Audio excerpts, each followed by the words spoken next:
Hello students, myself Nitin Singh from Chanakya college of education Bettiah. आज के video में हम लोग सूक्ष्म शिक्षण के बारे में चर्चा करेंगे।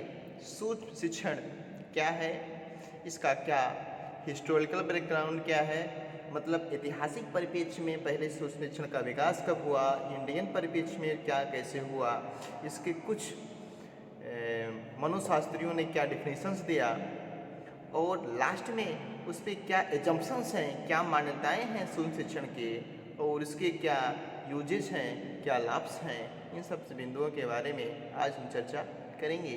ठीक है, वीडियो को स्टार्ट करते हैं। सूक्ष्म शिक्षण, जैसा कि हम लोग देख रहे हैं कि ये एक अध्यापक प्रशिक्षण की एक विधि है, जिसके नाम ही से स्पष्ट है सूक्ष्म शिक्षण। इसका मतलब हुआ कि कहीं न कहीं शिक्षण के विधियों को, गतिविधियों को, कठिनाइयों को सूक्ष्म रूप प्रदान कर दिया गया।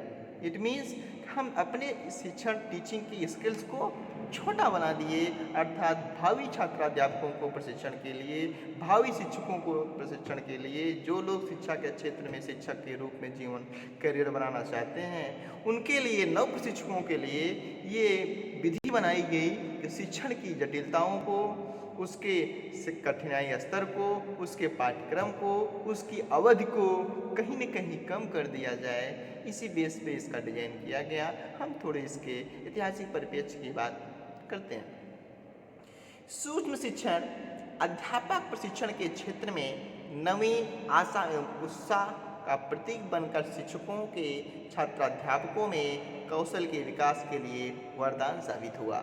इट मीन्स ये जो नए छात्राध्यापक हैं, जो छात्राध्यापक हैं, शिक्षक बनने की प्रक्रिया में हैं, मतलब इन प्री सर्विस में है, सेवा से पहले अध्यापक, उनके लिए जो सूक्ष्म शिक्षण की बात है, एक प्रकार से वरदान साबित हुआ है।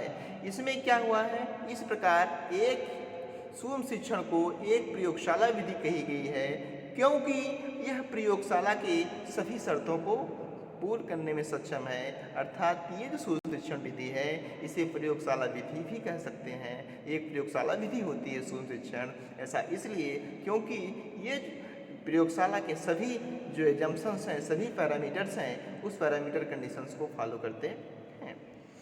सूक्ष्म शिक्षण के क्षेत्र में नवीन एवं नियंत्रित अभ्यास की प्रक्रिया का विकास स्टैनफोर्ड यूनिवर्सिटी, जो कैलिफोर्निया वर्तमान समय में यूएसए में है, 1961 में एचिसन, बुश और डब्ल्यू एलन के द्वारा डिजाइन किया गया, लेकिन सिस्टमेटिक वे में 1967 में सर्वप्रथम नियंत्रित रूप में संकुचित अध्ययन अभ्यास की प्रक्रिया डब्ल्यू एलन के द्वारा प्रारंभ किया गया।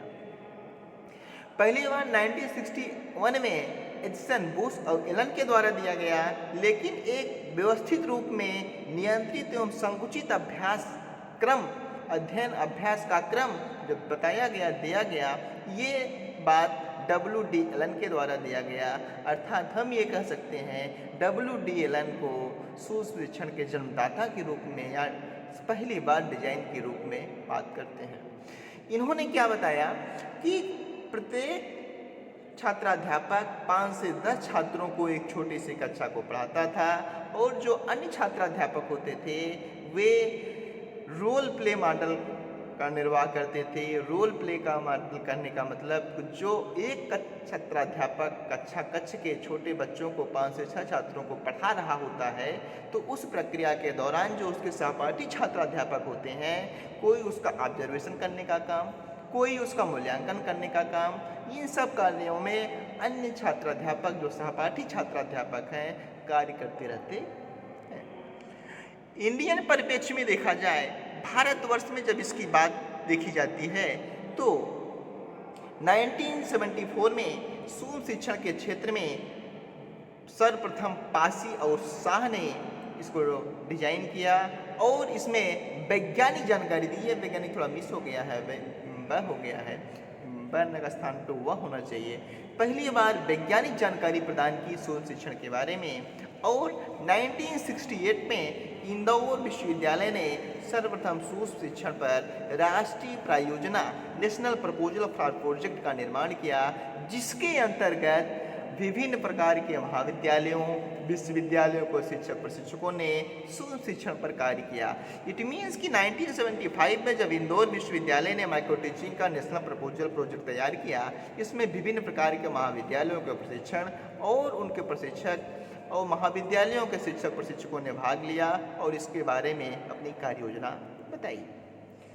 1979 में कुलश्रेष्ठ, मिश्रा और गोस्वामी ने माइक्रो टीचिंग पर कार्य करते हुए उसमें बहुत सुधार ले आया।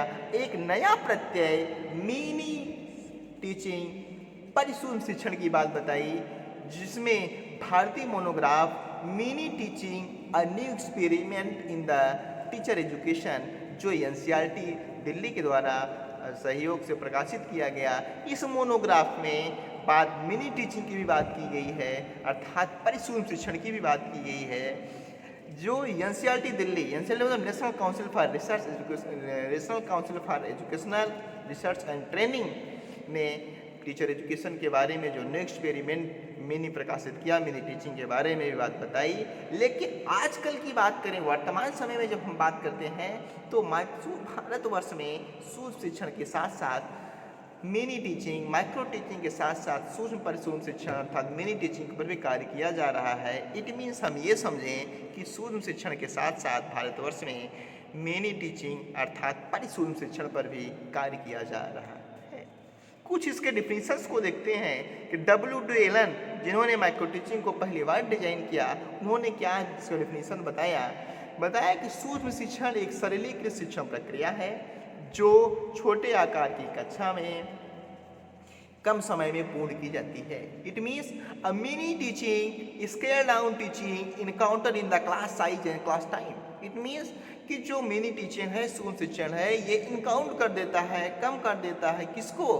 क्लास साइज को और क्लास के टाइम को। अब इतना आइडिया हो गया होगा इस शिक्षण में, इस स्किल्स में हम क्लास के साइज को, क्लास के टाइम को, क्लास के करिकुलम भी एक होता है, इन्होंने नहीं बात बताई, अर्थात तीनों बातों को हम इसमें शट डाउन कर देते हैं, काउंट कर देते हैं। इसके बाद क्लिप्ट और अदर ने माइक्रो टीचिंग के बारे में अपना विचार दिया है, जो इस प्रकार है। सूक्ष्म शिक्षण एक शिक्षक प्रशिक्षण की वह विधि है जो शिक्षण अभ्यास को किसी कौशल विशेष तक सीमित करके कक्षा के आकार एवं शिक्षण अवधि घटाकर शिक्षण का अधिक सरल एवं नियंत्रित करती है। इट मीन्स इन्होंने बताया क्लिफ्ट और अदर ने कि सूक्ष्म शिक्षण एक शिक्षक प्रशिक्षक की विधि है। इसके माध्यम से हम शिक्षकों को प्रशिक्षित करते हैं और जिसके शिक्षण अभ्यास में हम किसी एक कौशल का उपयोग करते हैं, अर्थात उस शिक्षण प्रक्रिया में केवल हम एक टीचिंग तक बात को सीमित कर देते हैं और कक्षा के आकार, कक्षा के समय, उसके अवधि को घटाकर और सरल और कंट्रोल वे में बता देते हैं। ये बात इन्होंने बताई। इनकी परिभाषा कहा जाए सटीक रूप में सबसे सही था। माइक्रो टीचिंग के बारे में इनकी जो राय थी सटीक थी कि हम ये शिक्षक प्रशिक्षक में उपयोग करते हैं और इसके साथ साथ कि हम उसके टाइम को, कक्षा के साइज को, कक्षा के पाठ्यक्रम को, तीनों को घटा देते हैं, कम कर देते हैं, सरल कर देते हैं और अपने कंट्रोल में करते हैं। इसके अनुसार से हम छात्र अध्यापकों को प्रशिक्षित करने की बात करते हैं। अब हम इसके कुछ एजम्पशन को जानते हैं कि सूक्ष्म शिक्षण की क्या मान्यताएं हैं, एजम्पशंस कुछ हैं, उस एजम्पशंस को समझने का प्रयास करते हैं। पहला एजम्पशन है प्रभावशाली सूक्ष्म शिक्षण के लिए शिक्षक व्यवहार के प्रारूप आवश्यक होते हैं। प्रारूप का मतलब पैटर्न। इट मीन्स कि जब हम प्रभावशाली सूक्ष्म शिक्षण करेंगे तो उसमें जो शिक्षक का व्यवहार होगा, ये इसका पैटर्न होना, इसका एक व्यवस्थित क्रम में होना बहुत आवश्यक होता है। ये इसके जंक्शंस हैं। अपेक्षित व्यवहार में परिवर्तन लाने के लिए जो फीडबैक दिया जाता है, ये भी बहुत इंपॉर्टेंट रोल अदा करता है। इट मीन्स कि हमारे व्यवहार में सुनियोजित परिवर्तन, अच्छा परिवर्तन लाने के लिए हमें क्या करना पड़ेगा, इसमें फीडबैक की भी आवश्यकता पड़ेगी। नेक्स्ट, शिक्षण एक उपचारात्मक प्रक्रिया की योजना होती है। ये भी बताई गई शिक्षण की प्रक्रिया को हम डायग्नोस्टिक वे में देखते हैं, उपचारात्मक प्रक्रिया के रूप में समझते हैं। उत्तम प्रशिक्षण देने के लिए शिक्षण क्रियाओं का ऑब्जेक्टिव होना आवश्यक होता है। इसका मतलब उसका उसी उद्देश्य के लिए, ऑब्जेक्टिव कहने का मतलब वो उसी उद्देश्य के लिए बनाया गया हो, उसी कार्य के लिए बनाया गया हो जो वो करे।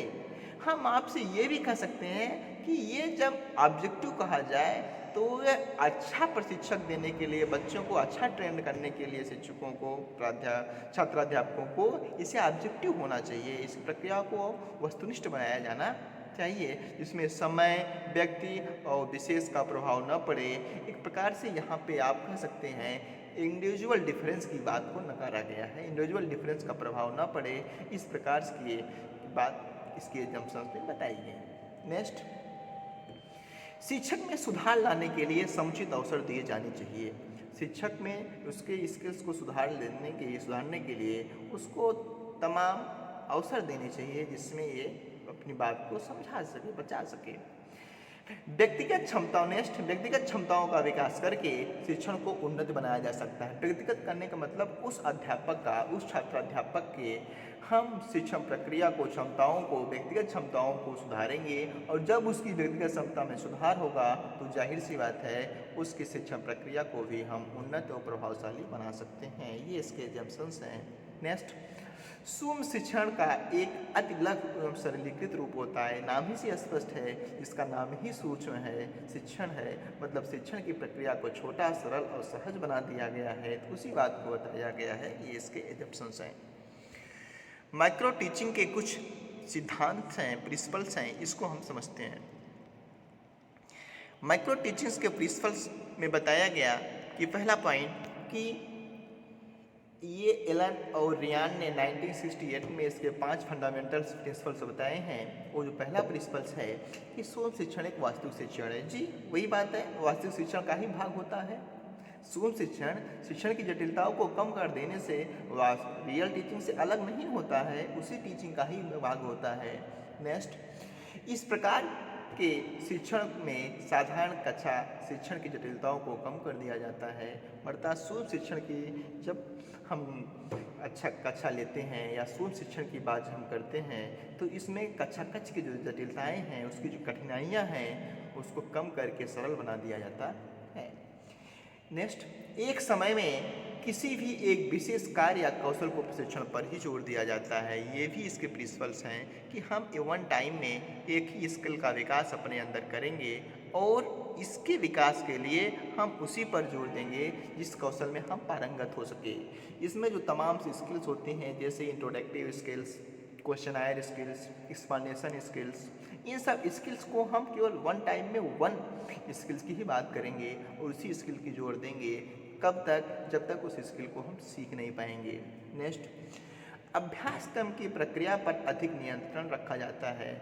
जो ये टीचिंग का प्रोसीजर होता है, प्रोसेस होता है, उससे अपने वे में, अपने कंडीशंस में कंट्रोल किया जाता है। ये भी इसके प्रिंसिपल्स हैं सूक्ष्म शिक्षण के कि हम अभ्यास की प्रक्रिया को अपने कंट्रोल में रखते हैं, कंट्रोल करके अभ्यास की प्रक्रिया को आगे बढ़ाते हैं, शिक्षण की प्रक्रिया को आगे बढ़ाते हैं।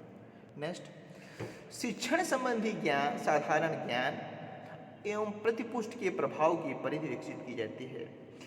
इसका मतलब जो इसके रिजल्ट्स आते हैं उसके संबंधी जो हमारा जनरल आइडियाज होगा उसकी बेस पे हम क्या फीडबैक देंगे, उस फीडबैक के आधार पे हम अपने स्किल्स में क्या परिवर्तन लाएंगे, इसी तक ये सीमित कर दिया जाता है।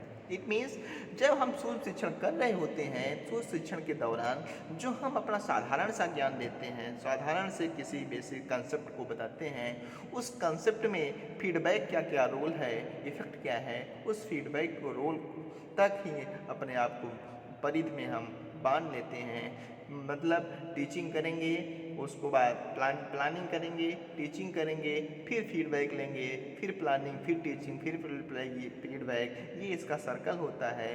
उसी बताया गया कि हम केवल टीचिंग, प्लानिंग, फीडबैक के रूप में ही अपने आप को बांध लेते हैं, संकुचित कर लेते हैं। इसी के साथ ये माइक्रो टीचिंग्स के 4 प्रिंसिपल्स हैं, 5 प्रिंसिपल्स हैं। आज के वीडियो में हम लोग इतना ही देखते हैं। नेक्स्ट वीडियो में हम ये देखने का प्रयास करेंगे माइक्रो टीचिंग की क्या एजुकेशनल प्रोसेस है, शैक्षिक व्यवस्था क्या है, शैक्षिक व्यवस्था कैसे किया जाता है, माइक्रो टीचिंग की बात को कैसे ये इसमें सीक्वेंस में प्रदान किया जाता है, इस बात को हम नेक्स्ट वीडियो में देखेंगे। आज के लिए इतना ही। Thank you student, thanks. ठीक।